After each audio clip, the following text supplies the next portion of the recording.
According to the Surgeon General, there is no safe level of exposure to tobacco smoke, and the potential of exposure to third-hand smoke remains even after the cigarette is extinguished.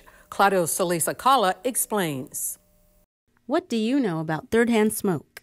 Mayo Velasco, owner of Adorable Angels Childcare in Clovis, admits it was new to her. I knew a little bit about secondhand smoke, but I never heard of third-hand smoke. She's not alone. A study in the journal Pediatrics found that a majority, 93% of smokers and non-smokers were aware that secondhand smoke is harmful to children. However, only 61% were aware of the risks of third-hand smoke. The Fresno County Economic Opportunities Commission's Rural Tobacco Education Program is reaching out to the community to raise awareness. Program coordinator Martha Zarate defines third-hand smoke.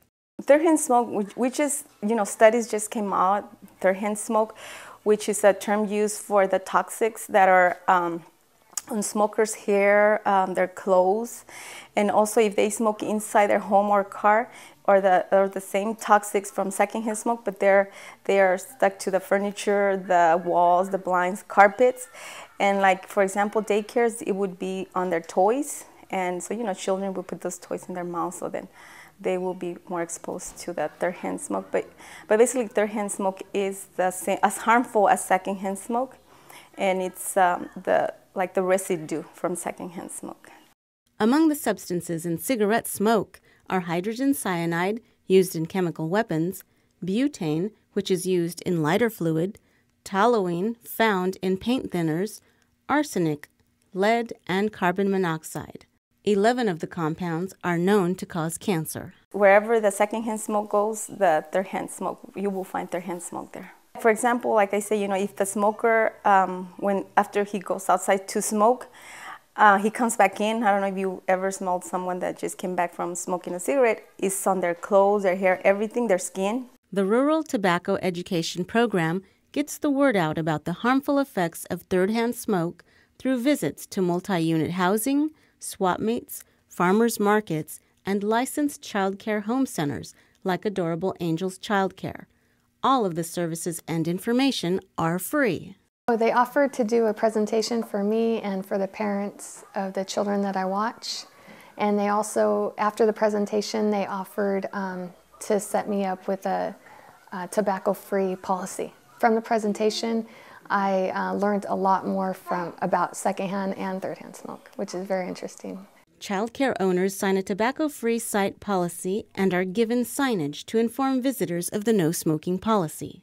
So no smoking is allowed in the grounds of Adorable Angels Childcare, and then also in our cars that I use to transport one little girl to and from school.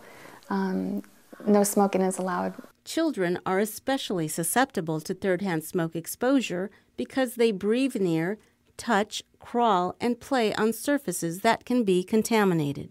Though these surfaces collect low levels of toxins, the toxins can build up to dangerous levels in the body over time, leading to health and learning problems. If someone smokes inside their home and they have children, the smoke, which is third-hand smoke, the chemicals would get on the toys, and then they will put them in their mouth. And as more and more toxins get into their body, it becomes more harmful for them. Third-hand smoke can stay on unwashed surfaces for days, weeks, and even months, which is especially harmful for infants who breathe at twice the rate of adults. These serious risks are why California state law prohibits smoking on the premises of a family child care home during hours of operation.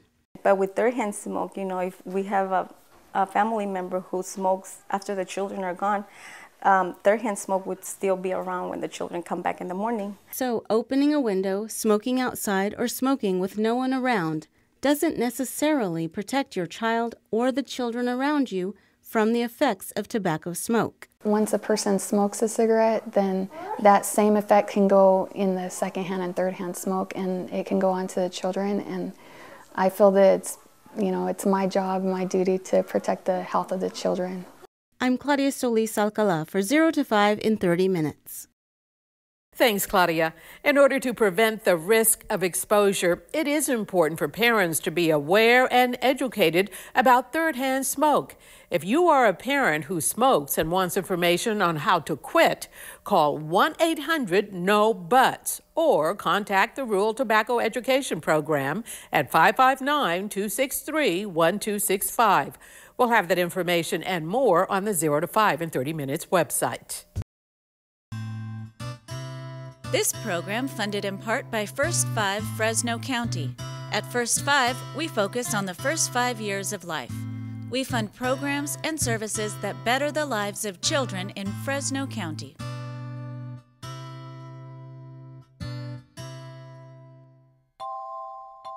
Additional funding from First 5 Tulare County. Changing lives and building futures. Because it's all about the kids.